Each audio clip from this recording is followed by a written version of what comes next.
Over the last few years, I've been to London, Paris, I've been to Mexico, Belize, Honduras, I've been to a lot of places. And something that is super important when you are traveling is to have power. This means that you'll stay connected to your loved ones, you'll have enough battery to take photos. Apple recently released the MagSafe battery pack and it got me intrigued. And that's because I was traveling to Vancouver, British Columbia, Canada for the first time in my life. And I figured that this would be super clutch to bring along with me. But not only that, it has a lot of utility. So I'm gonna be using this throughout my trip, and I'm gonna be reporting back on how useful it was during this trip, any of the things that let me down on this. I'm gonna be covering it all. Before I do get into the video, I'm gonna kindly ask for you guys to look for the subscribe button and smash it for me. I talk a lot about tech products that are coming out, so you're really gonna like it here. So do me a favor and hit the subscribe button. So I literally just got off the plane and my battery is pretty dead. It's at 26%. So I'm gonna be heading on the streets of Vancouver and I'm bringing with me the MagSafe charger. Gonna use it for the first time and let you guys know how well it was. Let's go outside.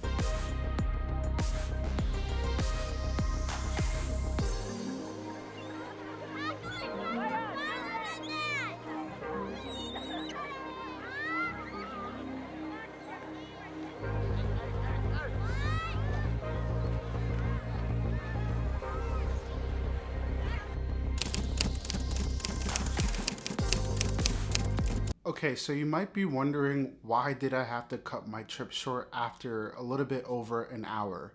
I'm gonna get into that in a bit, but before I do, let's quickly go over the features of the MagSafe Power Bank. The Power Bank has a capacity of 1,460 milliamps per hour, and it charges at 7.62 volts.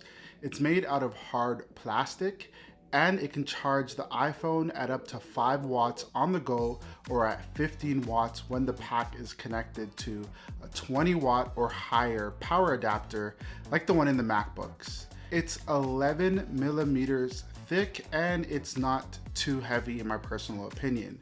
It also has a lightning port at the bottom and it can charge your Qi capable devices such as the AirPods Pro or other devices. So as I mentioned, I've been using it for a little bit. So I'm gonna be talking quickly about some of the things that I noticed so far. I noticed when you put it on the back of the iPhone, it has a strong grip. I mentioned that in the unboxing. I like the grip of this. It doesn't feel like it's gonna fall out of my hand. However, if you were to twist it or push it with your finger, you are gonna notice some movement with the MagSafe charger. I haven't really noticed it fall off in my pocket either, so that's a really good thing. If it does get hot, it doesn't seem more hot than normal where it's an annoyance. Usually when you're charging things, they do get hot. That's how tech works. So I haven't really noticed it being a problem. It's made out of a plasticky material. It is not made out of rubber as I thought, but I like this material and I like the design. A lot of people think it's chunky. It only comes in white. I wish it came in black, but it still looks good. And you know, it feels a little bit different than the AirPods Pro, the material, but it still feels good. Now let's talk about why I had to cut my little outing short because of the MagSafe charger. I put my MagSafe power bank on the iPhone 12 at exactly 11:11, and at that time the battery was at 26%. I went and got some things to eat, and about half an hour later, I noticed that it only went up to 29%. Not only that, but when it did go to 29% while using it as normal, scrolling through Instagram, checking emails, connecting with my family, I noticed that it started to decrease in battery life. So it went back down to around 27%. I thought that was weird. I continued on about my day. While using the phone and charging it, I used maps to get around the city, and I noticed that it didn't really go up that much. About an hour later, it was at 31%. That is really slow. I have a lot of plans to do today, and I had to kind of cut some of the things short, come back to the hotel because I have an extra power bank here that can charge all of my devices. That was my experience with it, but don't let that be a negative. I'm gonna quickly talk about some of the pros for this MagSafe charger. One, it can charge your AirPods through Qi charging. So that's a good thing if you have multiple Qi capable devices. And another Another pro is that no matter which iPhone 12 you have, it can work with it. It works with the 12 mini, the 12 Pro, the 12 Pro Max, and the regular 12. It also means that in the future, when Apple upgrades their phones, most likely they're gonna have MagSafe, so this will work and you don't have to upgrade it each time.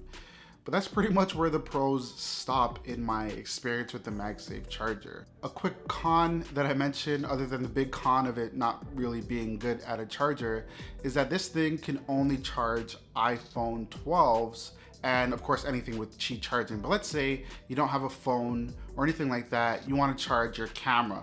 My camera is almost dying right now, and if I was on the go with this $99 battery pack, it can't charge my camera, it wouldn't be able to charge my iPad, it wouldn't be able to charge a lot of things. So if Apple added maybe a USB-C port, it'll be a lot more worth it. Here's the million-dollar question. At $99, is this thing worth it?